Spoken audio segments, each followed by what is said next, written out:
we went to this like fancy steakhouse for dinner just to like treat ourselves. It was like before we had kids or whatever. It was like it was big for us. It was like a special occasion. And the guy comes over and he's like, "Do you want a drink?" And I was like, "Oh, I might treat myself to a glass of wine."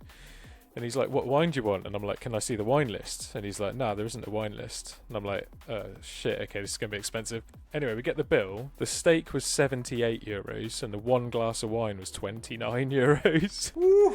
And bearing in mind, we'd flown over there on EasyJet for like £14 and stayed in at Ibis budget for like 20 quid. Welcome back to the Interstellar Audio Podcast, episode 5. This time around, I'm joined by the team. We got 12 Step Audio, and we got a man like ZANTE. Big up, you guys. ZANTE has come in clutch and set this stream up this way, and we are streaming live on TikTok for the very first time with the IA podcast. So if you're watching this on YouTube another time, or you're listening back to this on any of the podcast apps, know for future reference, follow us on TikTok, and you will be able to join in live on the chat. Big up to all the early crew that are inside on the chat right now. Get involved. We'll be interacting with your comments. It's great to have you here, and thank you for your patience while we work through the gremlins. We don't necessarily have much of a plan this month. We opened the last episode of this podcast by saying we were committing to do monthly shows, and we failed in the very second month. So here we are in month 3 with the podcast, but I'm glad to say we're here. So anyway, that's enough of me talking shit. Big up you boys over there. I hope you're good. Tell me what's good. All good, man. All good. Do you know what? For like the first time in a while, I've not really got a lot going on at the moment, which is obviously great for, the podcast. But we were just doing a live the other night, and usually, I get to the end of the lives, and I'm like, right, I'm going to promote this, that, the other, and I'm like, okay, so I've got nothing. So yeah, it's all a little bit quiet at the minute. I've just been kind of keeping my head down, making tunes and stuff at the minute. So I've got a lot of stuff coming, but yeah, there's not a lot like going on at the minute. New Liquid Chill episode, obviously, that's in the works. That's gonna be nice. That'll probably be out by the time this is out. It will be, yeah, man. Yeah, it will be. So yeah, go check out Liquid Chill. But yeah, who's the guest? Can you say who the guest is this month? Yeah, I can't at the minute. Okay, cool. That's fine. Keep it under wraps. Can't at the minute. Yeah. All right, what about you, ZANTE, man? What's going on for you, bro? Busy for me, actually, eh? So, like, I feel like we can talk about this. So, sounds like an Owakuni gig is going to be on.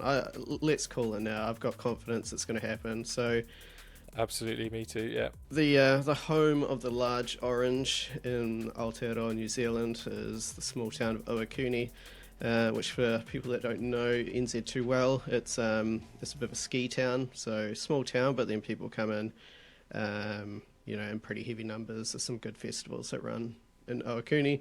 So Interstellar Audio event, I'm thinking July, August next year, so the winter season. There are not many places in Owakuni. You're on the mountain, you want to party, and so come and do it at the Interstellar event in. It's a ski resort, right? It's yeah. Well, is there a resort? Probably, but where we're looking at kicking off is a place called the Powder Keg. Powder Keg is one of the big sort of accommodation venues, and it's also got bar attached. So Chikarelli and Tali hosted their Liquid Snowdown, which is a beautiful pun of the Liquid Lowdown. We're going to do the same thing, essentially. Probably 1.5 hour sets, working with the local DJ school, with Miss 33 probably headlining the event. She's local DnB DJ. She's very good. She's got lots of connections in Owakuni. It's well respected, and I think she can do a good job of bringing some of the IA sound to the mountains, or like not the mountains, but the area below the mountains. Yeah, the resort, we got you. Yeah, I'm pretty excited to have an event under my belt, but I want to do it well, and not rushed. So yeah, it feels like a long way away, and it is a long way away, but gives us lots of time to prepare, to promote, My work colleague, he lives in Owakuni, so he's going to be on poster duty, I think. And we're gonna rinse the shit out of the promo locally. I think that's how we're gonna get people through the door. Posters. You know, there's like no point, you know, rinsing it too much on social media, because if you're in Owakuni, you'll be like, oh, what am I doing tonight? I'm going to the Interstellar event. That's what I'm doing. Yeah. It is a balance, man. It's like the last couple of events we did one that was purely social media promotion, and it did all right, you know. But then we did the last one with that mixture of some social media, but mainly kind of offline posters. And I still don't think you can really beat that offline promotion, because I think it almost adds like another visual element to it. You know, it's something people can touch and feel, and it's something people will see when they maybe not looking for it. You know what I mean? And we definitely noticed the difference. I mean, it was a different event in some senses, but I think we definitely noticed the difference with the offline promo as well. I think it gets overlooked a little bit these days because social media is so prevalent. But I still don't think I still don't think you can replace the offline promo, and I think that's a good strategy. Definitely focus on that. Well, I can tell you one thing though.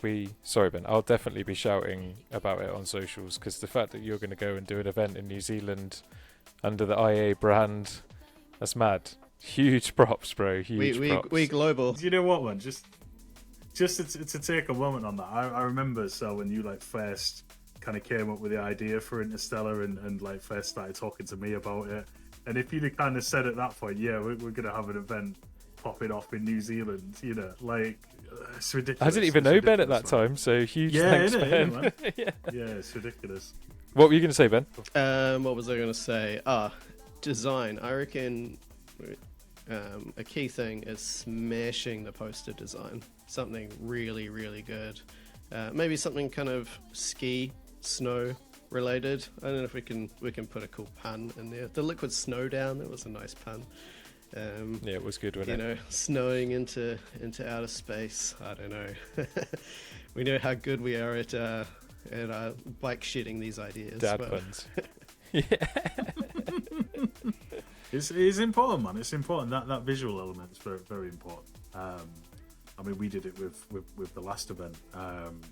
With some of the social posts as well, you know, we kind of came up with the theme for that and pushed that through on each post, and that was well received. I got a lot of comments on I really like the visuals to it, that kind of thing. So yeah, it does help to pique people's interest, I think. Yeah, it's good to have like a visual identity for the event, and definitely to lean into the environment of the event. Like the garden party one worked because we were trying to make it, you know, like the outside garden, take advantage of the space that was there. And if you do the same with the snow theme, the resort, then that would be cool as well, man. What about yourself, Sal? What you got going on, man? What you got going on? Bro, you know what I'm about, man. I need another 5 clones. Life is hectic. Luckily, work's been pretty chill for the last maybe 3 weeks, but that's changing. I've just picked up a big new project. And so IA has been very busy. We've got the biggest project we've done in terms of releases ever. We're picking up our charity Various Artists compilation, which is coming out in sort of early or mid-November. So I've been coordinating that, and that's been a wicked experience. Been networking with some absolutely incredible people, and like the whole thing about this was about wanting to work with incredible people, right? So it's been cool. Just going through the mastering now, and we've got an incredible artist on the artwork for us as well. So you know who you are. Big up to you. Big up. Speak more on that another time. But then, yeah, alongside that, obviously we've got I say a standard release, like not to shit on it at all. Of course, we've got Subrix coming up September 28th, so you start seeing promo for that this week. Be Mine is probably one of my favourite tracks that we've released, man. It's a really good tune. That's a great tune, man. That is a great tune. Really good tune. And it kind of ticks a lot of boxes, I think, for our sound as well. It nails that sound, doesn't it? It's like it's aggressive enough while still being soulful enough. It's really good, and it's different as well. It's interesting. But as we've got going on, I've got Senchai on Interstellar, which is tomorrow as we're recording this, so that'll be YouTube premiere at 8:30. It's great to work with Christian, such a nice guy. I've been fucking loving his music, so it's great to get him on, which is cool. And we've got a few other bits that I'll probably remember and talk about in a little while. But yeah, there's some secret projects going on as well that I don't want to talk about, but they take up a huge amount of time. And as soon as I can talk about them, I'll be shouting about them because I'm all about the promo. So yeah, let's just check in on the chat for a second, right? Big up all the crew that are inside, right? Big up Brushlicker, hope you're good, my friend. I didn't do my NPC response to the cowboy hat. I apologise, I was not looking. The trifecta of base face, I appreciate that. Spinal inside, big up Lightbringer, Vibe, Katie, Moon. Who else is inside? I'll tell you what, we've just got to quickly big up Brushlicker, the newest member of the Aya Discord. Don't forget to join that. So I just wanted to actually going to take a minute to shout out Brushlicker, right? Stumbled across Brushlicker because Vibe said to me, yo, this guy's playing the Foundation podcast in the back of his stream. So I'm hopping in there straight away. And so yeah, Brushlicker paints miniatures, like Warhammer stuff, right? Super technical hobby. But more importantly than that, Brush is just an absolute gent. And the community that he's got around him as well is just full of great people. It's a really nice place to hang out. Like whether you're interested in miniature painting or not, it's a cool place to hang out. So big up to Brushlicker. Check out his streams. He streams like most mornings and some evenings. So man's trying to make his hobby his full-time career, and I've got nothing but respect for that. So I'll tell you what. I'll tell you one funny story with Brushlicker. Obviously, me and Cookie do our Friday night thing. We consume, 1 or 2 drinks during the Friday night thing. I don't live up to the 12-step name on that front. So Brushlicker joins the live, and I'm trying to read the name, and I missed the R, man. I missed the R. And that very much changes that name. So that was kind of Brushlicker's introduction to us. No, it's a very memorable introduction to us, I guess. It's a good name. You've got a thing for mispronouncing people's names. Totally, man. Totally. I'll say it how I see it. So sorry about that one, Brushlicker. Oh, I missed a couple of people in the roll call. Sorry. Big up JJ, big up TRM, and big up Caroline as well. And Serenity, I'll see inside as well. Big up. Sorry, just needed to get that squared away. Carry on. We've got to big up the Patreon crew, right, as well? Yeah, of course, man. All the Patreon subscribers and the TikTok subscribers make this shit possible. So, until we can get sponsored by Den and DJ or someone similarly qualified, we rely massively on the support of people that buy tunes and support us on platforms like Patreon. So big up Katie, obviously, Moon, Arthritik, who else have we got on there? Mo, Pyro, maybe one more. No, that's it. I think we're good. So big up you guys. Thank you. It's appreciated. Big up. If you want to get stuff on the Patreon, you can get our tunes on the Patreon a week early for free if you pay for the Patreon, and a bunch of other free stuff too. Early access to stuff. That's a stellar promo, man. That's a stellar promo. How much is it? How much is it a month? There's different levels, but starts at £3 a month. Can't complain with that, can you? Even in these tough times, £3 a month is very reasonable. Very reasonable. And it helps big time as well. Like big shouts to Zante, man. He spent money on today's stream, so thank you for that, bro. I'll get you back one day, I promise. But for now, we are where we are. Is there access to t-shirts? Caroline, listen, DM me. I'll sort you a t-shirt. Anyways, Zante, go. So many of these platforms that we use, they have free tiers, but the free tier is just annoying enough. They want you to spend money. They know they do it, isn't they it? sit in this room and go, what's the one feature they really want, like 1080p video or more than 30-minute or no watermark or something. It's like they got you by the, you know what I mean? Yeah, every single one of them. Zoom's limits 40 minutes if you don't pay.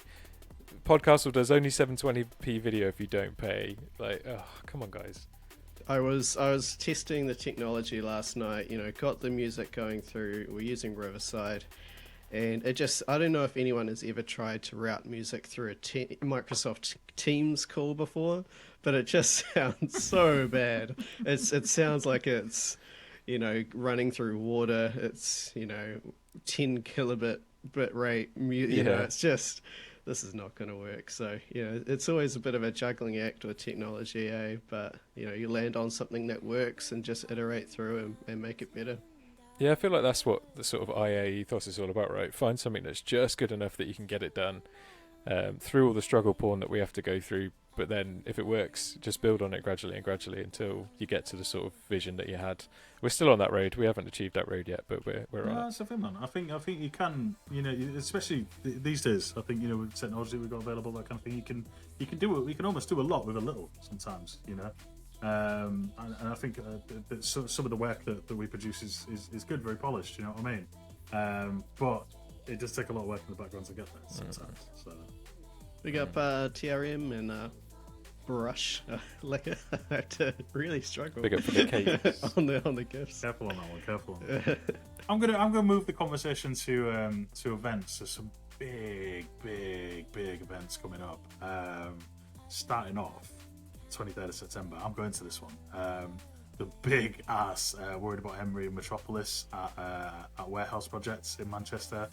And do you know what? I'm just looking at the lineup now, and jeez, man, there's like everybody who is everybody in drum and bass on there. You've got Dillinger back to back with Hype, Clips, Storm back to back with Fly. Man, there's so many amazing artists on this one. Nicky Blackmarker, Gemma Levy, Degs. I think Degs is doing a DJ set and on MC duties as well. It's going to be crazy, man. It's going to be crazy. So this is the second time I'll have actually been to Warehouse Projects, and it's such a mental venue, man. It's such a mental space. There's going to be a few area heads there as well. I think Jimbo's going as well as you. So if any family are going, get a link up through the Discord or something. Yeah. Event side, the thing I'm excited about at the moment is High Tide. It's a festival here in Wellington. They're running it in a. Who's on the lineup, Zante? And Who's we on the got our mate Will Keno on the lineup. So he's the name that I'm going for. Let's be honest. But there are some, such a great guy. Yeah, very gassed to see him live finally.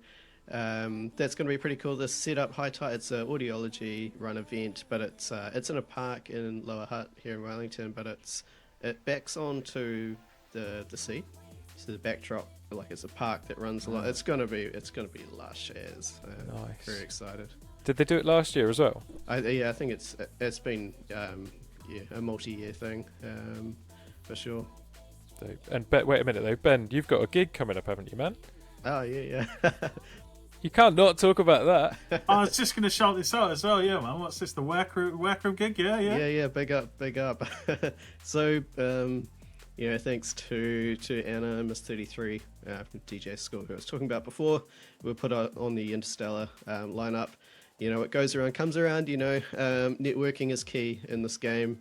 So Anna's going to be away overseas, so she put my name forward to do 30-minute set at a 360 boiler room style event end of October. I think at this stage I'm about second on the lineup, mostly because I said I'd play Liquid, and so I thought, well, we'll put the Liquid guy early on. That's cool. That's honestly, I want to do like a Liquid / minimal set. I want to show that I can, kind of start the vibe off. I want to, demonstrate my skills in that area, I suppose. So yeah, I'm excited for it. It's going to be live streamed, and I have no details about how the live stream will work. I don't even know what platform it's on, but when we were sort of signing up to do the event, I was warned, like, are you comfortable being live streamed? Well, yeah. used to the TikTok. But, am I? Yeah. Next question. Am I? I'm less comfortable with the boiler room style. Someone's going to knock the decks or, drop their beer over the decks or whatever, but at least it's not my decks, let's be honest. I was just saying, like, you watch these boiler room sets. I mean, the first ones you think of, I guess, the D&B All-Star ones, which are ridiculous, but... it always seems so intense, man. And I'm like, I've never played in that type of setup, and I'm like, would I like it? I'm like, there's part of me that thinks, it'd be amazing. But then, like you say, there's the other thing. Oh, hang on, or somebody knocks the decks. Whatever. You think of all these eventualities in your head, don't you? Not to like, fill your head with that, Ben. But this is what I was going to say. You don't need to worry about that. Like, as the DJ, it's not your event, right? So don't worry about the live stream. Don't worry about the decks, the security. You just turn up, you smash the shit out of it, and then you go and party, man.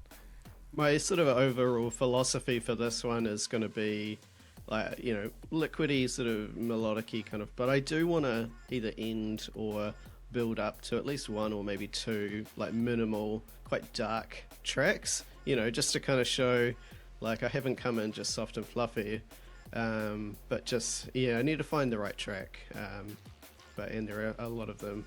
It's to be honest, man, it's Be Mine by Subrix. yeah, yeah. Those early sets, man, are important. I think they get overlooked sometimes because having that almost that duty of setting the vibe, you know, for the night. I like doing those early sets. You get to kind of set the tone, set I like a as well. yeah, you kind of get to set the platform for the other artists to then jump off of, and definitely, you know, kind of taking that turn into the more kind of deeper, darker stuff at the end of you know, kind of a liquid set. I always find works well. So it's a good approach, man. It sounds like you've got a good approach there. Just gonna shout some of this out. Like Katie Louise says sounds awesome. Ben Caroline says sound awesome. Rave Monkey says think I would love to do that. Moon saying brilliant. Like, people are gassed for you, man. Big up. Big up. Appreciate support as always, yeah. While we're on the topic of IA family events as well, Vibe, I don't know if he can announce his upcoming thing yet, but I'm going to anyway. October 28th, Bass Blasted in Svej or Lund or somewhere in Sweden anyway. Mr. Vibe's going to be smashing his signature style on the decks there. And I think it's only like 60 krona as well to get in, which is a bargain. So if anybody tunes into this in Sweden, head down to Bass Blasted on the 28th of October. And then one more TBA thing to be announced, 28th of October, Halloween Bolton. I know everyone was expecting me to say Hull, but some behind the scenes stuff going on in Hull that we're not quite sure what's going to happen yet. Hull might happen, Hull might not. Might not happen. But it does look like we're going to be taking over Room 2 for a big event over at Element 51 in Bolton on October the 28th. So we're going to have a big lineup of Interstellar audio producers on that one, and also some local talent as well. We've got some wicked female producers on that lineup, some wicked local DJs on that lineup, and then IAs as well. So big sound system. We're going to be working with Collision sound system, so it's going to sound fat as fuck in there, which is wicked. So yeah, hopefully see you there. More to come on the socials in a bit. And just one last one. Honourable mention. Shot You Down. It's going to be playing of course. in a literal castle. I mean, literal castle. It's the stuff dreams Big of up, about, Shot You Down, mate. He's got himself in with a good crew, right? Big up to the Nightflex crew, Burglar K and all those other guys. We tuned into Shot You Down on Hungarian radio the other week, and he absolutely laid it down. And then he got let down by the tech, like the rest of us do. He's fucking 45 minutes into a set, and the studio just shut itself, and the stream disabled, and they lost all the recordings. So there's no clips and no recordings of it. But we were tuned into the set live, and it was dope. But yeah, Sid is playing literally in the grounds of a castle, and it's on a lake. I've been there, and it's honestly the most fairy tale place. I never thought about playing there, but it's absolutely a circle quality place. Funny story about when I went there. This is off topic, but whatever. We went to. I'm not flash, and I'm not rich. We went to this like fancy steakhouse for dinner just to like treat ourselves. It was like before we had kids or whatever. It was like it was big for us. It was like a special occasion. And this place was gorgeous. It was on the lake, and like it was a glass box on the second floor, and we were eating this really expensive steak and whatever. And the guy comes over and he's like, "Do you want a drink?" And I was like, "Oh, I might treat myself to a glass of wine." And he's like, "What wine do you want?" And I'm like, "Can I see the wine list?" And he's like, "No, there isn't a wine list." And I'm like, "Shit, okay, this is gonna be expensive." He's like, "You tell me what you want." I'm like, "Well, okay, have you got any Tramina or anything like that?" And he's like, "Yeah, cool." So I have this glass of wine, and I'm like, this is going to be expensive, isn't it? So I better just have one glass and not worry about it. Anyway, we get the bill. The steak was €78, and the one glass of wine was €29. And bearing in mind, we'd flown over there on EasyJet for like £14 and stayed in at Ibis budget for like 20 quid. Yeah. The wine is literally ridiculous. more expensive than the flight and accommodation. The whole trip cost less than the wine, man. That's why there's no wine list. And I knew it as well, because like at the time I worked in the trade as well. I'd only just stopped working in hospitality, so I knew the look on his face was like, oh, I'm about to get penetrated. It's one of, you know what? It's one of those, isn't it? Though, especially with, like when you're aware you're treating yourself like you kind of just like, Fuck it, yeah, have to. it's that holiday mentality, isn't it? Do you mind if I sort of promo the DJ score a little bit? Of course, man. Promo whatever you want, In especially fact, the DJ score. like kind of let's do it as a little. How did you get involved with it, man? I guess. Yeah. How did I get involved? So, I honestly, that's a I can't remember. I knew Shan existed. You know, like any local music scene, you start to see the same names pop up. I think like Decav, he went to Shan's DJ school. He went through that process, so maybe I knew of him because of him. I'm not sure, can't remember. But anyway, I reached out to Shan and said, look, is there anything I can do just to help around? You know, I just want to be around people in the local scene here. My skills are in the tech side, IT stuff. You know, I like DJing drum and bass. I have zero production skills. I enjoy other music, but really I'm just here because I just want to play drum and bass. And yeah, we sort of kind of thought about, you know, how might I be useful, you know, and where we landed as a little bit of a trial was Shan had this event for Arthritik, which is the Māori New Year here in New Zealand. So it's a big celebration on the Wellington waterfront. You know, thousands of people in Wellington roll through. And Shan, through his many connections and networking, got this sick caravan set up. He had a bunch of the students from the DJ school come and spin some tunes very loud on the Wellington waterfront. Honestly, it was a vibe. It was sick, man.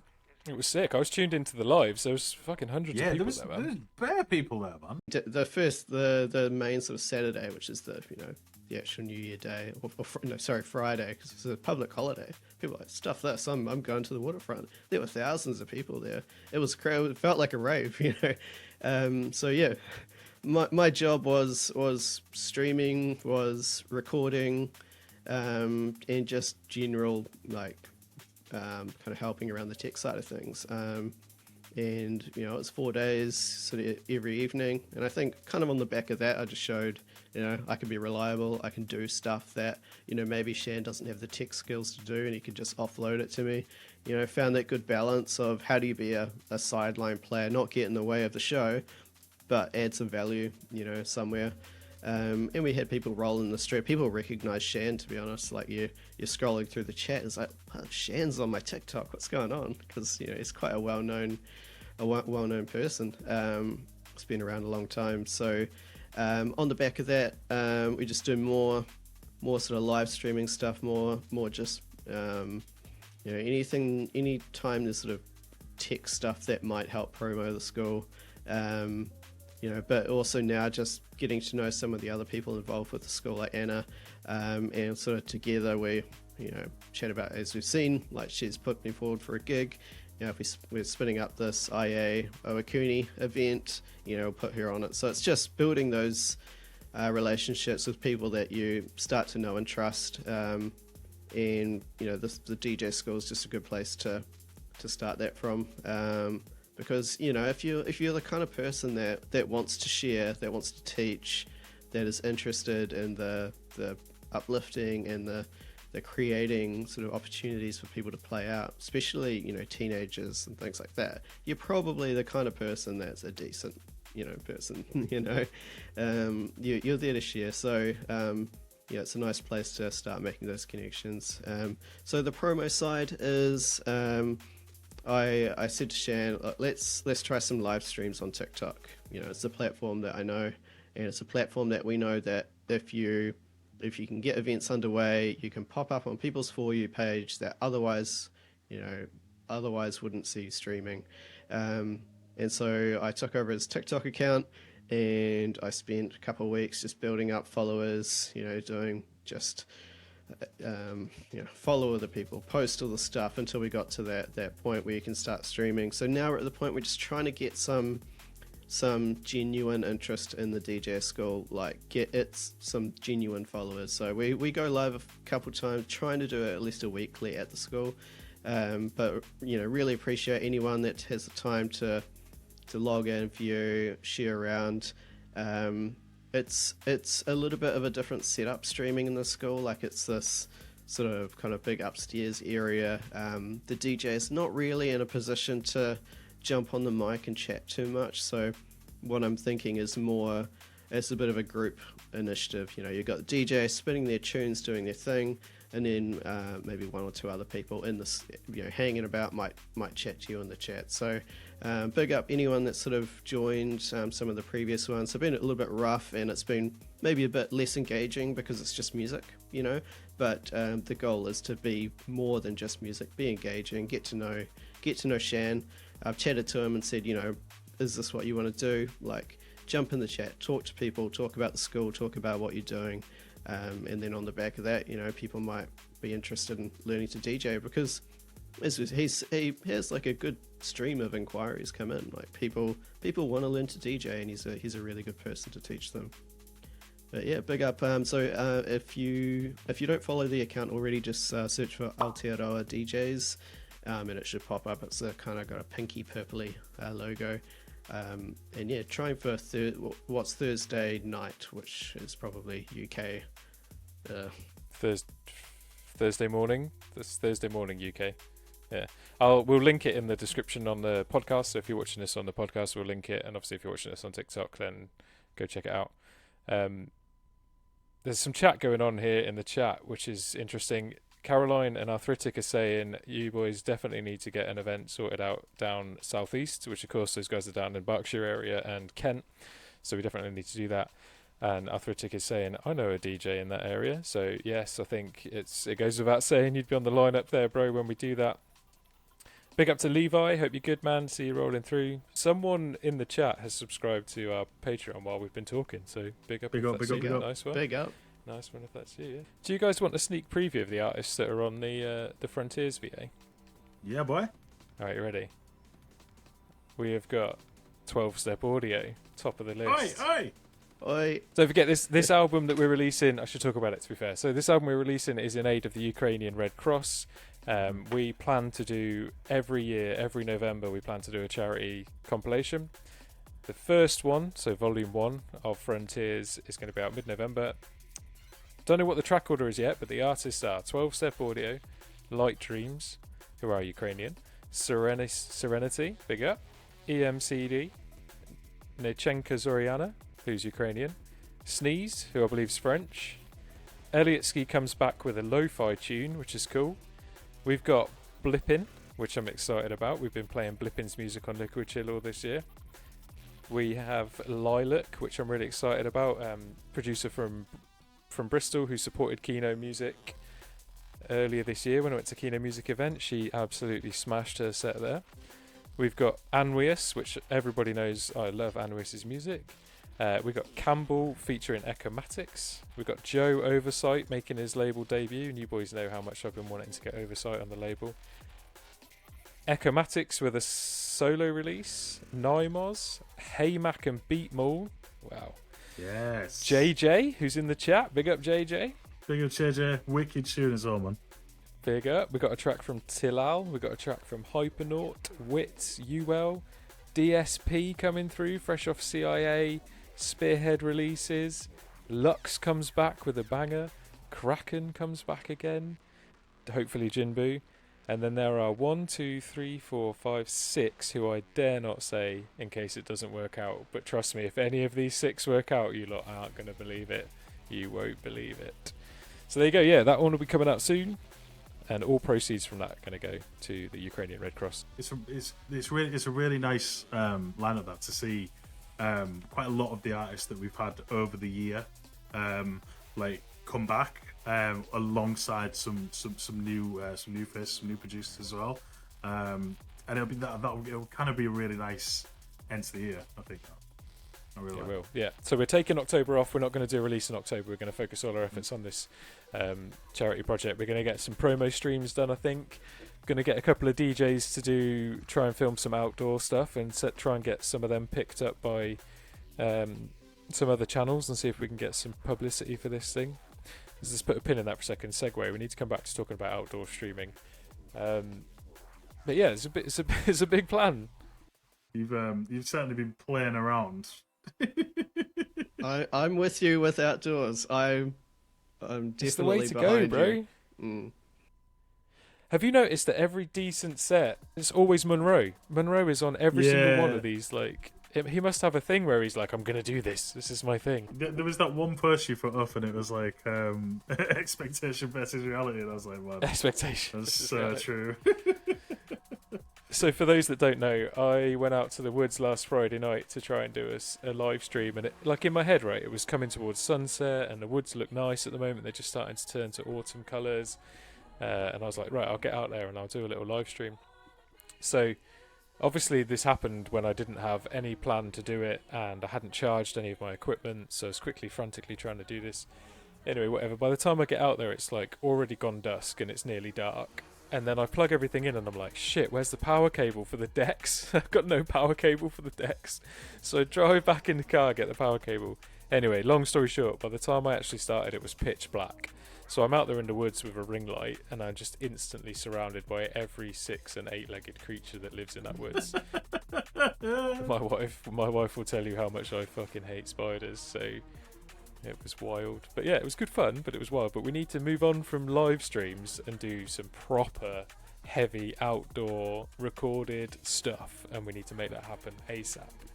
I'm very much behind you on that. I don't want to give too much away because nothing's confirmed, but this is a road that I'm walking down to try and produce some high quality video content, get hopefully a proper videographer, lined up to produce some stuff, because I love, those YouTube videos, like maybe 1 to 2 hours long. And I also look at the analytics around the mixes that I put on. And one of the most popular mixes is the ZANTE on a boat. I push play. ZANTE on a boat. Because it's like it keeps the vibe pretty low the whole time. I wasn't going to be smashing bangers on the boat, but I think people enjoy those longer form, journey mix. Put it on while you're working, and so yeah, the way I see it is beautiful scenery, beautiful music. That's what we're going for. So 100% behind you on outdoor lives. So Ben, why don't we challenge each other then? Let's set a race to this, just to give each other motivation to do it. Because I'm also pursuing something over this side. Those of you guys in the chat that know the area well, we've been in discussions today about going up to the Roaches. We've got half of the equipment we need. We've got the videographer sorted. We've got the drones sorted.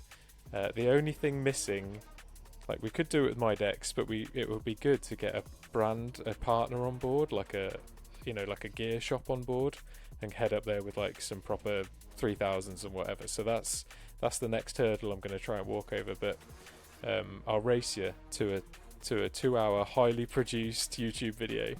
I love how you put this challenge out here, and yet you are 95% of the way to complete, knowing full well you got a little bit of a head start there, man. But the thing is, here's where environment matters. Summer is over here. You are about to go into summer, so I've got an environmental challenge to overcome. Yeah, so we'll see how that affects it. There's no prizes on the line here. There's no pride either on the line. It's just to motivate each other to keep on the road. No, count me in. Let's do it. Let's race to the outside.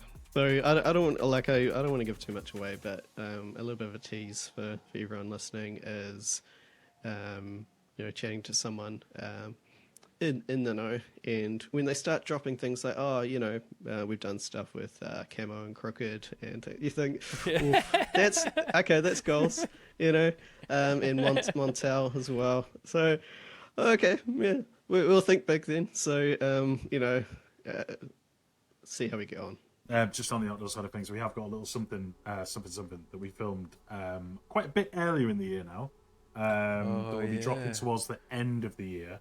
That is Just going to be a kind of a really nice reflection on a big moment for Interstellar this year.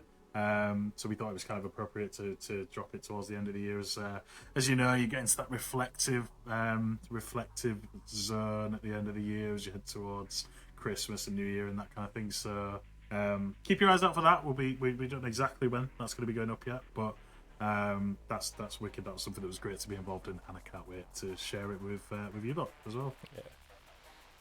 Yeah. That was another one of those things that is just typical me. Just like, right, there's an idea. Right, how can we make this happen? No matter how shit it is, how can we make it happen? Like, what did we do for a table for that, Ben? What did we do for a table to put the decks on, Tom? It was like it was like one of them like luggage stands or something, wasn't it? Something like with that. With two like suitcases stacked on top. Yeah, and a bed sheet wrapped around it. You'd never know looking at it. Hey, it worked. Yeah, man. It was and a DJJ 200 as well. Mate, do you know what? Who says you need high quality gear, I suppose? Nice little bit. Yeah. Nice little bit of kit. It worked out alright, didn't it? Yeah. So took that in my hand luggage. No check-in baggage needed. John says Citronic belt drives were my first set of decks. I bring that up because me and Sel had a conversation today, kind of around when we first started DJing, and the mixture of equipment that you got back in the day. Because I'm kind of like, I'm one of these DJs. I'll play on anything, you know. But we were kind of discussing today, and I thought it was an interesting point how, when we first started learning and all that kind of thing, there wasn't like, you know, the standard of Pioneer or Denon. You know, it was kind of, there's such a mix of different brands back then. So you kind of were forced to, like you said, I think, so you'd turn up at your mate's house and it's like, oh, right, he's got Numat turntables, Gemini mixer, yeah, you know, and you just crack on. You know what I mean? There's none of this kind of like standard that there is these days. We were talking about like why is it that people these days who get into DJing are like so brand tied, and like that's kind of where it comes from, isn't it? Like everybody that gets into it these days has pretty much only used Pioneer. So they have this like instant brand alliance, whether that comes from like knowing the product, knowing their way around it, feeling comfortable on it, or it being, you know, sort of perceived as like a top tier brand or whatever. But like when some of the first older heads started, that wasn't a thing. You just fucking played on whatever was in front of you. So I think maybe the older generation don't have quite as much sort of brand specific loyalty because our entry point was like, whatever I can touch I'm going to spin on. Whereas now people are like, oh, that's different. Like, I've never seen anything like that. Why is it different? I guess what I would say, one thing on that point though, I guess there's a lot more to equipment these days, though, isn't there? I guess, you know, back in the day, it's a set of turntables was a set of turntables, man. You know, you put your vinyl on, you put the needle down. It had a start button and a stop button, and that's it. Yeah. There's almost like especially with like things like record box around things like that. There's an ecosystem around gear these days, and you kind of get tied into that. So yeah, that is I think part of it. There is, I suppose, bigger differences, but it's all about how you adapt to it, I suppose, isn't it? And I think that early experience for me has given me skills now to kind of be able to adapt more, I guess. But then, God, the amount of curveballs I've been thrown. But I mean, I used an Allen Heath mixer for the first time in, God, about 5 years, a couple of months back, and I was like, I forgot they had like the split mid Q, and I'm like the mid EQs, and I'm like, yo, wait a minute, why do I keep? Where's my bass? Yeah, there's like four in it. Yeah, it's really annoying. Yeah. So just them like you do once in a while you get hit with that little curveball, don't you? And you're like, damn. But by and large, man, I think you kind of go one way or the other these days, don't you? Either a Pioneer head or a Denon head, I guess. You do get locked in. Like, I mean, to give you an example, exporting a USB stick for CDJs. Pioneer CDJs, you know, you can only do from record box. So my flow for that one is I use Serato, because my controller is Serato. I have to use Lexicon to sync between the two. You know, it's a hacky, you know, workaround just because you are getting locked into the ecosystem like you described.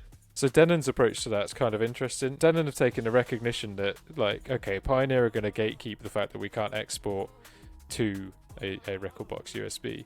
So what Denon have done is they've made it a 10-second 3-button click process to import your record box library into Denon. So basically that means that you just maintain your record box library. You always maintain your record box library. That's your sort of like source of truth. And when you want to make a Denon USB, you just take the 10 clicks and then pull your Denon USB from your record box stuff via the Denon software. So they made that journey as seamless and painless as possible, so that you're not hit with the opposite, where like the Serato journey is. Importing from record box to Serato is a pain in the ass. So once you're in Serato, you're stuck, and then you have to have some hacky way of getting out. So Denon have just made like the front door really, really easy to get in, because they recognise that the back door is impossible. Yeah, the interesting thing about it is, and like this is a bit of a niche thing, and it ties into my interest. So for anyone that doesn't know in the chat, my day job is work in IT security. So I hack stuff essentially as my job, and hacking stuff is a lot of reverse engineering work. And there's actually a good blog post written up by the Lexicon creator who reverse engineered the Recordbox 6 database format to get the syncing working. So I think historically it was something like a SQLite database. It was easy, but then Pioneer decided to change it up. So it's interesting that essentially hacking is required to make these things talk to each other. And so if you're a bit of an IT nerd like me, have a look at the blog post. It's pretty interesting. We'll link it down. Link it in the thing. I just want to shout Serenity out for a second. So on the last episode of this, we did the producer challenge where we slung together the team's ringtone edits, and we said that on the next episode we were going to do the PS1 sample, and Serenity has sent through an entry for that I have managed to not listen to yet. But I just want to apologise, Serenity, because we haven't done any work on it, so we're not doing that feature this time around. Next time. That's all us. That's all us, Serenity. Not you, man. Don't worry. Yeah, I know. Sorry, bro. It's been mental. We've got some more stuff on kind of events that are coming up. So there's a big. I saw an interesting promo for this actually. Souped Up are back with the first event in a while. Obviously, Souped Up, Serum's label. They had a sick promo for this. It was basically a kind of a piss take of the A team, with like kind of Serum, Linton, Mersey, all that kind of thing. They've got a big event happening on the 27th of October, with the usual crew you'd expect in there: Serum, Inja, Voltage, Trigger, Mersey, all the crew. But what kind of interested me in this is Invicta Audio hosting Room 2. And they've had a crazy journey. Invicta. That's wicked for them. Yeah, man. I remember them starting out. I literally remember them first kind of coming onto the scene. And the trajectory they've gone on, obviously, with the support from Hospital Records. They've really done some great stuff. So big up to Invicta. And I think we was talking earlier before we started as well, about Overview Music and what they're on at the moment. They're on some shit at the minute, man. And their events are mad as well. Like Peter Piper's just absolutely killing it. He's killing it. Big love to Peter and everything he's doing over at Overview. So good. So good. They've got a compilation called Zone coming at their annual compilation Zone. I think it's volume 3. And the tracks on there are just out of this world, man. They're so good. It comes out this Friday, I think. So there's a lot of stuff I think that we kind of do as a label, where we kind of look to other labels for influence, and almost kind of a guide, I guess. I think Overview are definitely one of those labels for us, man. Yeah, so. They've sort of set a tone, and I see so many more labels kind of heading that direction.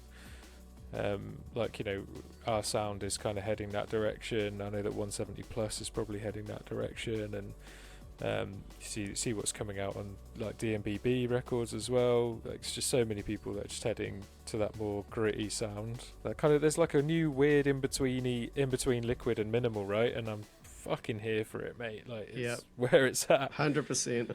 100%. I do get the impression there's that kind of there's more so than kind of ever, really. I think there's that hunger for underground music and kind of that deeper, darker sound, you know. So it's great to see, man. It's great to see labels like Overview kind of leading, pushing that sound, man.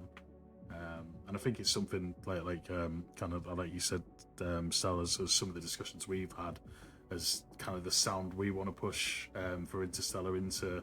I mean, we're kind of wrapped up for 2023 now, but moving into 2024. You know, that's the thing with this game, isn't it? I guess you're always kind of looking, you're always future planning, and where we kind of want to go in 2024. It's it's going to be interesting, man. It's going to be interesting. So plan to do like 10 releases in 2024. So if you think about what we're doing, right? So every year, December is going to be the kind of annual, so you can count that out. November is going to be the charity VA, so you can count that out. So that leaves 10 months to do releases. And like, so I've already got kind of sort of in varying different points of discussion, right? We've got 6 artists sort of signed on for next year. And like 1, 2, 3, 4 of them are like liquid, like traditional liquid, like what I'd call traditional liquid, and amazing artists. So then you kind of need to try and make sure that at least 4 of the other spots are that kind of minimal sound, or that deeper sound as well, that grittier sound. So there's definitely more room for that. I've got like 1, 2, 2.5 in that space, so I've got some room for a couple more.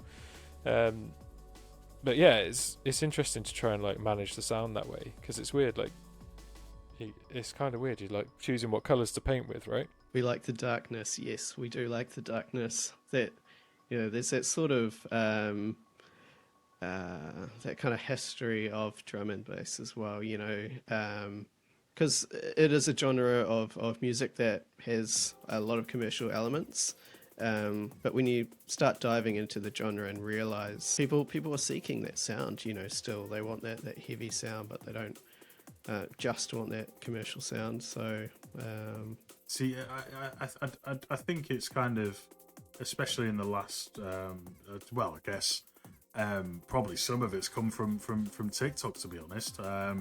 I think especially in the last couple of years, the commercial side of drum and bass has gone pretty stratospheric. You know, I mean, you just look at the charts now. You've got Badadan sitting in like the top 10. That's been a huge record. There's been a lot of huge drum and bass records commercially in the last couple of years, and I think it's always got its place. You know, it draws attention to the genre, and I think with every time, I mean, you know, you go back, and I think of the artists that kind of brought me into drum and bass, artists like Chase and Status, Pendulum, you know, your big acts, that kind of thing.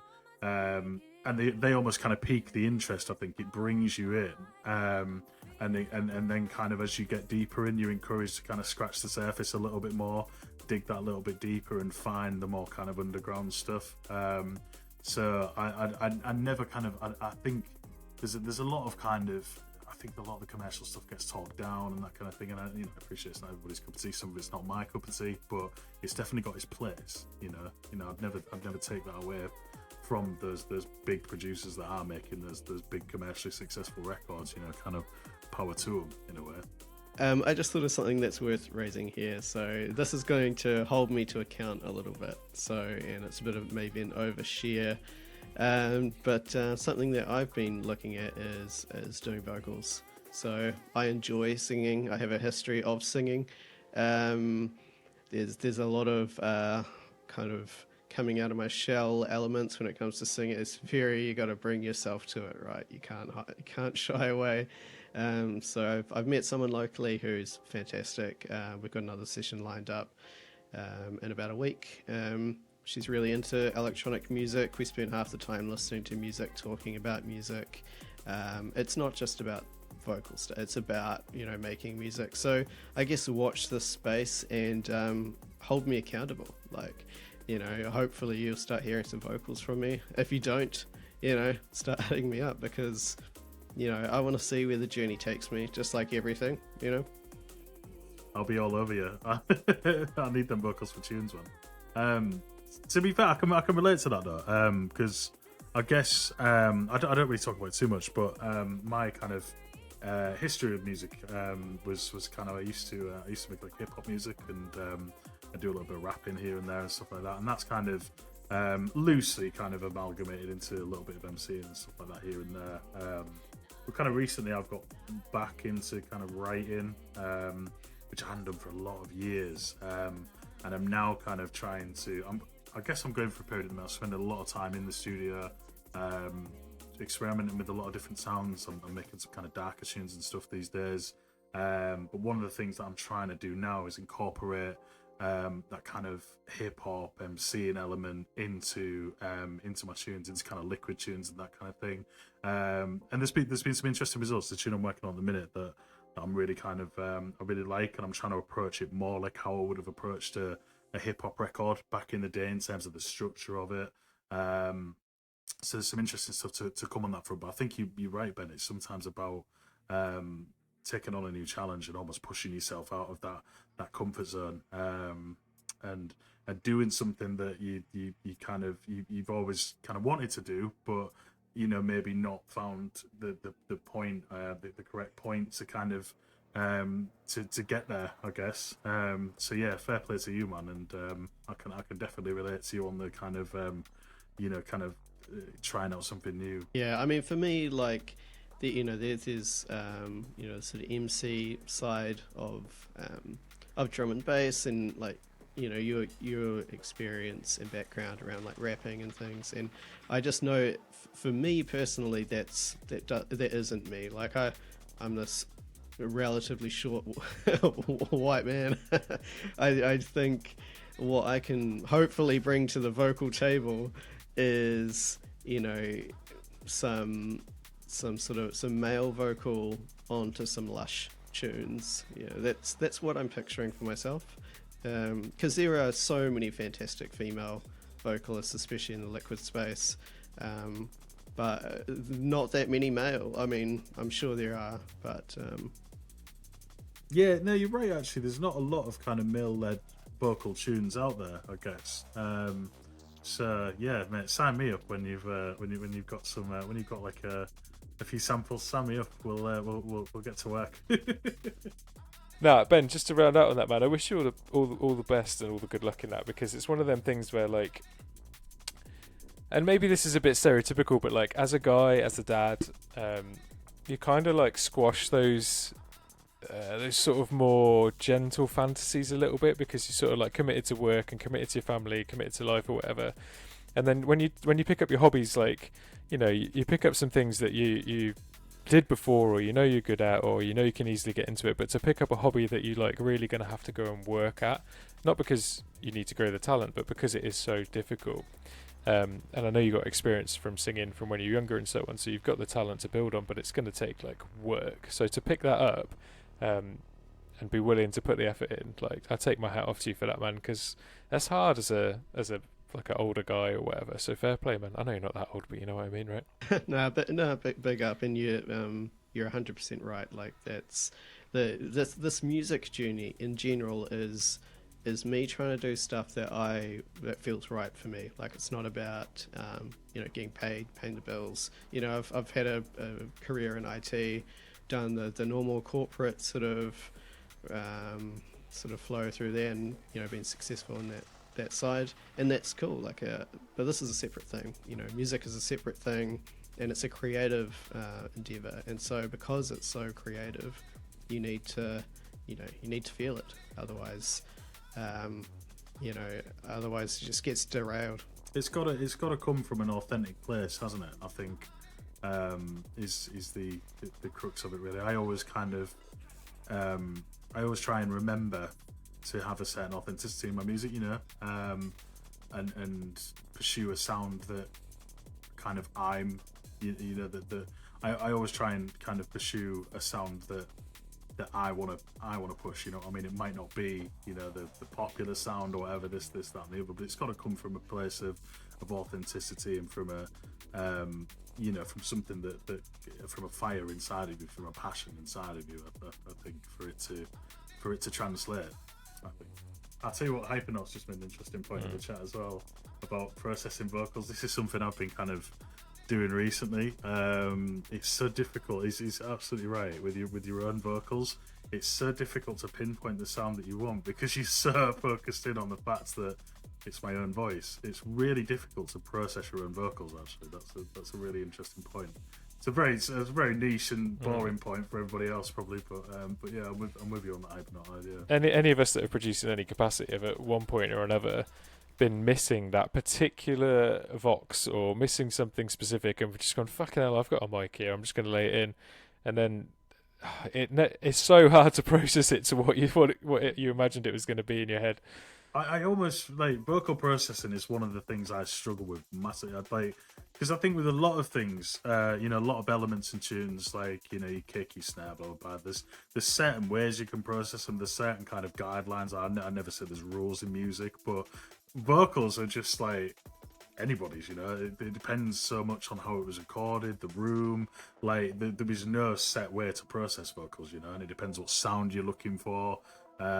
Vocals are 100% probably the hardest element of a track, and it's so difficult with certain vocals to get them to sit properly in the track as well.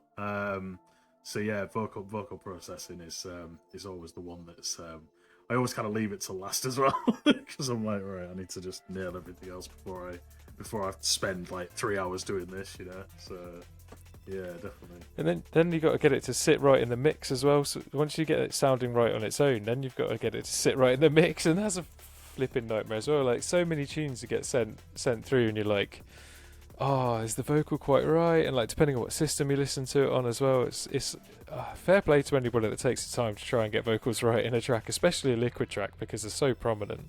Yeah, it's interesting, to be fair. I found, as I've kind of got further into the mastering rabbit hole, it's actually helped me with mixes, to be fair, because I found it a lot easier now when I'll kind of mix do a mix down the track and then try and master it myself.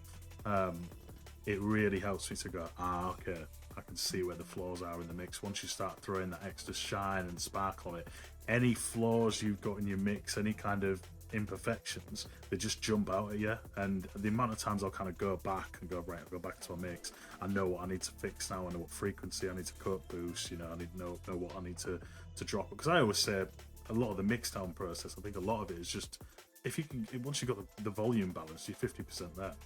I always think it's balance is the most important part. And yeah, that mastering journey that I've been on recently has been really, really good for that. Actually, really helped me in that regard. So some follow up from the last conversation we had, the last episode, we talked about was the club scene dying? Is the club scene dying? And our sort of conclusion at the time, I think, was that because there are so many super clubs and because there are the sort of all-star lineups now, it makes it easy for the punter to get a good value, great show, and then harder for the smaller event to provide a worthwhile offering. So the smaller events suffer, so the clubs suffer. Anyway, the follow-up, the feedback I got from Clarky in particular, Clarky had some really good points where she said, yes, well, that's true of the club scene. That's always been true of the club scene. Clubs come and go, partly because of all the things we talked about, also partly because 9 times out of 10 they're run by fucking drug dealers and whatever.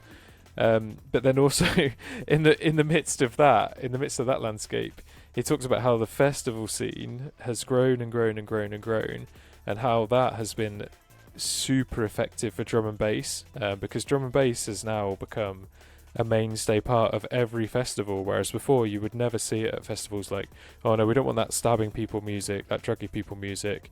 But now even like the teeny bopper pop festivals like Sundown, right? Like Tempsa closed Sundown Festival, which is a fucking teeny bopper festival, man. And so, Clarky's like conclusion point was D&B is in rude health, which I think is fair on reflection. D&B has benefited and probably is in a better state of health than it ever has been, in spite of the difficult economic situation that the clubs are in. So, I just wanted to bring that up because I had a valuable conversation with Clarky about it. Yeah, that's the thing. I think it's we were always very careful when we were discussing that to not kind of just like sound like a bunch of middle-aged guys just bashing the scene. You know what I mean? It's so yeah. Vinyl dinosaurs talking shit again. Yeah, innit? Yeah, exactly. We always we never want to come across as that. I think so. That was a really valid point from Clarky as well, especially clubs come and go. Completely right. Brush is making the a comment about remote events, and remote being global. So like in-person events are great. Big sound systems, you got people there. But we do live in an interesting age of good internet connections and good cameras. And so what we're seeing on TikTok is some really interesting things, like people taking production to the next level, doing crazy things in their bedrooms.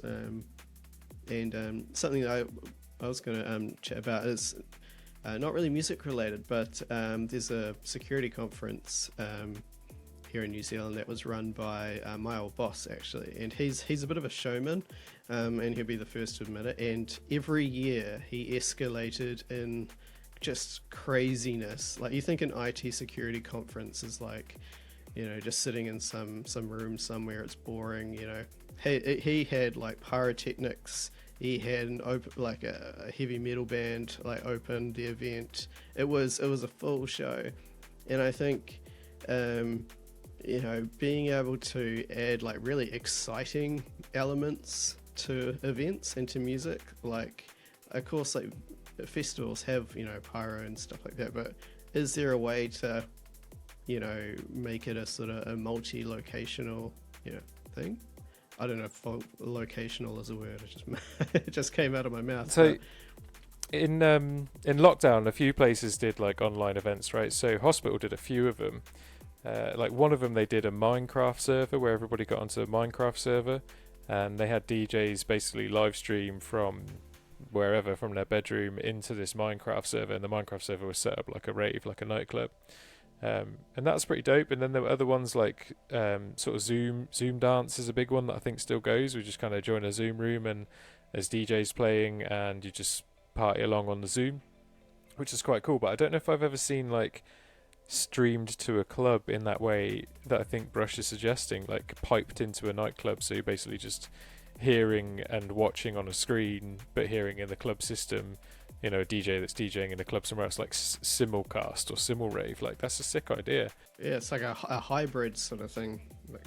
Yeah, that's a cool idea. I like that. Be well up for that. Let's talk for a second about running events in the UK versus running events in certain parts of NZ. Maybe your experience at the Powder Keg is unique in the way that they work with their events, but my experience of trying to organise events in the UK is that there is so much demand for event space and so much competition from promoters to be able to get events, spaces to have events, that clubs and venues can basically charge whatever the fuck they want to host a night, and there's never a discussion about the venue contributing towards the costs of the event. There's never a discussion about the venue giving a slice of the bar take to the promoters or anything like that. The promoters have to fund everything from the decks to the sound system to the lighting. Obviously some venues have got all that built in, some don't. Then they have to pay whatever the higher fee could be, and that could be anything from 500 quid to £5,000 or more. And then they're totally reliant on ticket sales to recover that cost. So, let's say they've got a couple of grand on venue hire, £1.5 on equipment hire, and then you want to build a reasonable lineup that includes a couple of headliners. You're probably talking somewhere between £2,000 and £5,000 for a lineup. So you're sort of in 8 to 10k for a premiere event at that point, right? And you've got to make that back from ticket sales, and it's just full risk. It's all on you, and if it doesn't work out, it doesn't work out. But meanwhile, the venue has taken their venue rate, no risk, and they've taken whatever's come through the bar, and they can just let staff go if it quietens down or whatever. So the venues are taking on basically no risk at this point because there's so demand, and the promoters are having to pay maybe extortionate, too strong a word, but they're having to pay top dollar to get a chance to get in the door. They've got to outcompete other promoters to get in the door, and they're taking on all the risk as well. So it's a very hard landscape to try and build a promotion around at the moment, especially in sort of the areas where there are D&B friendly venues, let's say. So oh yeah, man. I mean, you look at Bristol as the best example. That supply and demand thing. There was so much demand over in Bristol. Like, I think trying to get in there at the minute. I think unless you know someone, unless you partner with somebody who's already like established over there, you piss in the wind. You know. I think one of the most kind of interesting things that I saw recently, and probably the type of transparency that you don't really usually see, was a post from Concrete Junglist. I think we probably all saw that, talking about the event side of things. And they basically there's a video of an event that they did, and it was the typical kind of like packed out. You're looking at it, you're like, yeah, that looks like a successful event, and they're like, yeah, we lost 600 quid on that event. You know what I mean? And I'm like, wow. I mean, obviously, Concrete Junglists, they made the point to say, look, we don't wholly rely on events. We've got obviously the clothing brand, that kind of thing. But their basic point around it, I think, was how the industry deals with local promoters and smaller shows. I think the bigger brands is locked off at the top of there, and power to them. But it's a struggle as a smaller promoter. As a local promoter, in the UK, it's definitely a struggle. It's definitely a struggle, especially when you're kind of dealing with a limited budget, and you don't want to put too much risk into the night, because none of us have kind of got endless money to burn, kind of thing. So yeah, you're not sitting on a pot of cash, right? If any money that you risk on a venture like this is money that you're sort of choosing to sacrifice from your sort of home life, your family life, or whatever. So how much do you want to risk the money that potentially is supposed to be there to sort of clothe and feed your kids, right? It's a difficult thing. But Ben, I know the powder keg's been a bit different, and let's not necessarily go into specifics, but it was just kind of eye-opening to see what their approach is, where they're in an environment where they want to get people through the door. There's less demand for events in their space, so their approach is quite different, right? Can you sort of say anything about that? Yeah, I mean, for me, like, approaching events, it's also new to me. I honestly don't know which way round it is, and so I think because the keg is in Oakuni, it's a small town, but they want people coming through the door, right? They want to get some alcohol sales. So yeah, as you say, without going into specifics, but the way that it works for them is they pay a bit of a fee for each DJ, as in they pay to put the DJs on. And then they sort of take the risk, to be honest. Like, they pay all the staff. You don't worry about any of that. There's no bar bonding or anything like that. You just do your best to put on a good show, bring through as many people as they can. They don't typically charge a door cover. Maybe they would if they sort of wanted to limit people in. If there was like a big festival on or something like that, they might start filtering people through. But yeah, really, it's a better balance of, you get to put on an event, you're not carrying so much risk, but you're there just to drive some traffic through the door, and get some bar sales, get some sales for the venue. So kind of blown away to find out that's how it works, and it's also takes a lot of stress off, because you're not putting thousands of dollars on the line, especially as a new event organizer. And if that's not, I know for me that's not what I want to do, full time or anything. It's just part of the ecosystem of being involved in the space. Is occasionally you want to put events on, for your own experience playing, or to promote the brand, the Interstellar audio brand, to get some sound, some style of drum and bass out there in the local scene. And people are just not going to do it if it's there's too much risk being taken. So what you just described is probably, in the big cities, Auckland, Wellington, Christchurch. I imagine that's how it is, because there's a lot more demand there. And I think that's true here as well, right? People say if you can't get something, build something, and that's true here, right? So the demand is concentrated around the cities, and like in theory I could probably find somewhere here to put something on and I wouldn't have to face that same level of risk, but the reality is people won't come here. Like there isn't a concentration of enough people here that like such niche music in this kind of like rural area that you'd get something successful. We will try a few things, but the demand is concentrated into the cities, and therefore the venues are concentrated into the cities, and it kind of like self-fulfills it. It kind of spirals around itself, so it's a bit challenging. Just to pick up on the point you made about the cover charge, Ben, I think that's interesting. The last event we did was probably the most successful one we've done, I guess, and that I think was a big factor in it of saying, look, free event. I mean, total transparency, we got the venue for free. The Kings, big up to Kings, big up to Sarah Kings, were good enough not to charge any venue hire, but then we didn't make anything on the event either. But I think having that, look, it's a free event, that's kind of how we build it. It's like, look, free event, what have we got to lose kind of thing. I think there's, especially these days when people are watching the money more, that kind of thing, people don't want to go spend $5-10 quid or $5-10 or whatever to get into a night if it's not a big promotion kind of thing, if you know what I mean, if they don't know what they're getting. So I think these kind of free events almost entice people in. It's more difficult to monetize free events, but then at the same time, I think at this point, and what we're trying to do with Interstellar, we're kind of happy to take that and just say, look, it's promotion for the brand. I think promotion for the brand is probably more important to us, and just it's fun, isn't it? Doing a bit of what you love, getting a bit of experience under the belt. It's always a good laugh to play out and have like. In the last one we did, we had a load of the IEF family come through, have a link up. So it's always good fun. It's always blessed, man. So yeah. The challenge that brings it, like doing free events, is excellent because it gives us an opportunity to get people through the door. If we're able to work with a venue that's willing to not charge us for venue hire, then we can do free events, and that means that there's no risk really on anyone's part.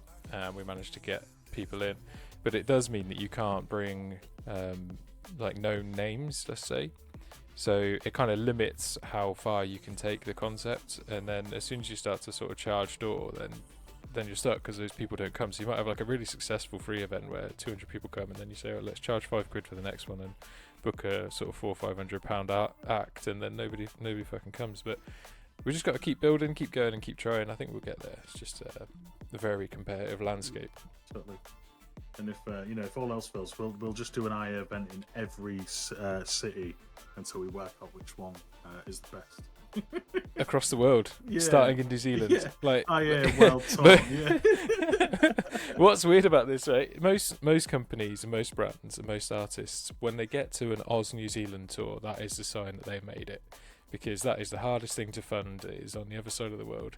And when you see that happens, we're doing our things a bit arse about face, because Ben is going to hook us up with a New Zealand event before we've even really left our hometown, which is wild. That segues into Moon's question, which was how do you coordinate working together in different time zones, and is it an advantage? It's not an advantage. It's difficult. We quite often send messages, like I'll send messages during the day, Ben's asleep. He picks them up during the day when I'm asleep. So, communication can take like 2-3 days to get done, something that you can have a 15-minute conversation about if you're both awake. Or what happens is we're both at, one of us is up at 1 o'clock in the morning talking to the other one, and vice versa, right? We both sort of take it in turns to do that. So it can be challenging, but it does have some advantages in the sense that we're able to build a bit of a network across the world. And that was one of the things behind the IA brand. Like, because of where I'm based and where Tom's based, and when we sort of dreamt this up, we're not in a drum and bass city, right? We're not in Bristol, we're not in London, we're not in Manchester, we're not in... So we sort of we had a conversation recently where, like, let's lean into that concept. If we don't have a home city and we can't build up events around a core group of people that are in this area and like a following that's in this area, let's lean into it rather than see it as a disadvantage. How do we lean into it? And so we've managed to build like a network of artists, a network of DJs, and a network of supporters that are properly international. Just in our first year, we've had artists from France, Germany, Ukraine, Canada, UK, New Zealand, like all release on the label. DJs that are from Hungary, UK, Scotland. We're all over the place in terms of that crew. and that has given us that ability to sort of shout about our project in lots of tiny little pockets in lots of different places. But it is helpful in that way. We've got really dedicated, really small fan bases all over the place, rather than building like a centralized core. So trying to lean into that a bit. I think, yeah, when it comes to, especially when it comes to spreading the music, you know, and it's one of those. I think it's probably like my favorite phrase that you kind of introduced me. So when the water rises, I can't remember now. All the boats rise. All the boats rise. Yeah. So it's when it comes to spreading the music, I mean, like, you know, last kind of couple of weeks ago, I'm sitting there watching Shut You Down play my tune on a Hungarian radio station, and like it's just things like that. When it comes to spreading the music around, I think it really helps us in that regard. Whereas if it was more concentrated and more local, we maybe wouldn't have that reach or perceived reach, I guess, that we do. So big up to all the international crew. You know. Yeah, for sure. And what's fun about it as well is like when you know, you have those sort of like semi-fanboy conversations with big names as you're sort of sliding into DMs or commenting on threads, and they're like, oh, I'm going on tour to this place, or I'm going on tour to this place, and you know, being able to say something like, oh, keep an eye out for IA Family, you know, people see the brand around and people know who we are. We shout about who we are, and we're only starting out and we're little, but we've got big dreams and big hearts, so I think it's good to shout about that. We had a nice message back from Tali, didn't we? Around, she said something like, you know, she likes what we're doing with the label. I think that's awesome to hear. You know, people you know and respect, big heavyweights in the industry, to be able to identify what the label's doing, what it's about, what the sound is, and go, yep, I like that. So when we was out in Andorra, we met we speak to Echowood, and he's like, oh yeah, I've heard of Interstellar Audio. Like, he's probably just being polite, but you know, you're like, what? Hang on a minute. I tapped him on the shoulder and I was like, oh, hey Woody, man, it's nice to meet you. And he went, oh, you're the guy from Interstellar Audio. And I was kind of speechless. I was like, in what way does he mean that? Is it like, you're the guy that's been sliding in my DMs, or I've do you know what I mean? Like, you never know. But he was super gracious at the same time, and it was nice. So that's cool. Lightbringer's saying that there's absolutely no D&B scene in South Africa, which sucks. There's no other word for it. That fucking sucks. Talk to your promoters, Lightbringer. Tell them to bring us out. We don't charge big rates. We'll do it for flights and food, man. Arthritik said, what first tune got you into D&B? For me, it's probably Morning Light, Concord Dawn. Banger. Absolute banger. Come back to that tune every couple of years, like, oh, I forgot about this tune and I forgot how good it is, but it's got that, it just brings the energy every time. I'm sure I've mentioned it before, but the History of New Zealand Drum and Bass series done by Jay prior to him passing away is very, very... If you're interested in just drum and bass history in general, because New Zealand is a big part of drum and bass globally, and there are some interesting stories there. Talk to the two of Concord Dawn, and they talk about that track. And yeah, I highly recommend listening to that series. There's not that many episodes, but I think regardless of where you are in the world, you get something out of it. We'll link it in the show notes, obviously. Is Concord Dawn a Kiwi then? Yeah, it's two people, Ethan and... Sorry, we'll edit this bit out. I've got a really bad, like, long-term memory ability. Ethan and... Oh, I'm terrible for this sort of shit as well. Yeah, don't worry about it. Yeah, it's a two. But there's, if you... It's a duo. It's a duo, but New Zealand, but it did become a single later in their life as they kind of split ways as these things happen, you know, in your career. Yeah, Comics has done the same. Like, Comics used to be three guys and now it's just one guy. Calix and TB split up, which is a wound, because they make some of the best tunes ever. There's there's Prototypes split recently, didn't they, as well? That was a little bit messy. So was it Prototypes or... Yeah, it was Prototypes. Spectra Soul have gone as well. And obviously Noisia. Oh, Noisia have gone. Noisia done, yeah. Yeah. with their €45 5-track USB. That's one way to end it. Yeah.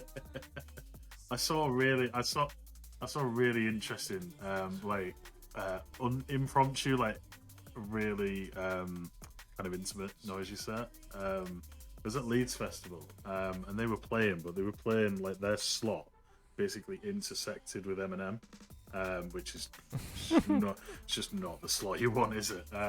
So like they had about half an hour, and then he started, and the tent just emptied until like I'm looking around, and I'm like, I wanted to see him as well, but I'm like, yo, how often do you get to see Noisy as well? So I'm like, I'm gonna hang on as long as I can. And I'm looking around, and I'm like, there's about 40 people here at Leeds Festival. I was like, this is insane. But they're still just there, just absolutely smashing it. I'm like, what else do? You just gotta like, you probably know it's gonna happen. But I was just like, God, even at that level, you still have those gigs where, I mean, you know, obviously you're competing with Eminem, but you still have those gigs where you're just like, oh, damn. You know what I mean? My first sort of big D&B tune, I think I might have said it before, but I was listening to a lot of Square Pusher and Aphex Twin, and then somebody played me Scar by Zinc, and played on a really like, you know, subs in the car type system. And I was like, oh, I get it now, right? I get it now. And then, yeah, never looked back from there. So, big up on that one. What about you, Tom? Do you remember all those years ago? Yeah, it's Jungle Brothers, True Blue. Well, it's there's a bit of... I've heard it called the Aphrodite remix. Oh, yeah, you mentioned this one before, yeah. I've also heard it called the Urban Takeover remix. I think Urban Takeover is correct, but I think Urban Takeover is basically Aphrodite anyway. Isn't Urban Takeover Mickey Finn and someone else? Now I'm showing my memory issues. Might be Mickey Finn and Aphrodite, I think. Let me check. Fair dues. So yeah, I think that's kind of where the confusion comes from. I've seen it labelled as both, but I think Urban Takeover remix is the Mickey Finn. So yeah, that's Urban Takeover is the correct label for it, but I've seen it labelled as all sorts, to be honest. But check it out, banging remix. And yeah, that first got me into D&B. Yeah. Yeah, nice one. All about the show notes. I was literally just looking at last month's show notes to see if there's anything in there that we needed to circle back around on. I think that's pretty nice. I think that's a pretty nice endpoint. Yeah, but big up to the Tik-Tok crew. It's been awesome having this chat in front of me to read. Definitely do this again. Big up to ZANTE for organising this one. Yeah, he smashed it, man. Smashed it.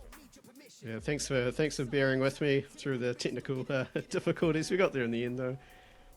It wouldn't be an Interstellar audio stream if it wasn't started by 25 minutes of struggle porn. So it's all good. It's all good. Just to round out, so what we got coming out? We got Liquid Chill coming out at the end of the month. Yep. That's probably already out if you're watching this. Check it out. Yeah. We got Interstellar 17 with Senchai. We have Vibes podcast, the Foundation podcast, episode 5, either in the works or on the way or out, depending on when this gets published. Subrix, Be Mine, and Not Just Nothing, September 28th. Bandcamp, Spotify, everywhere else.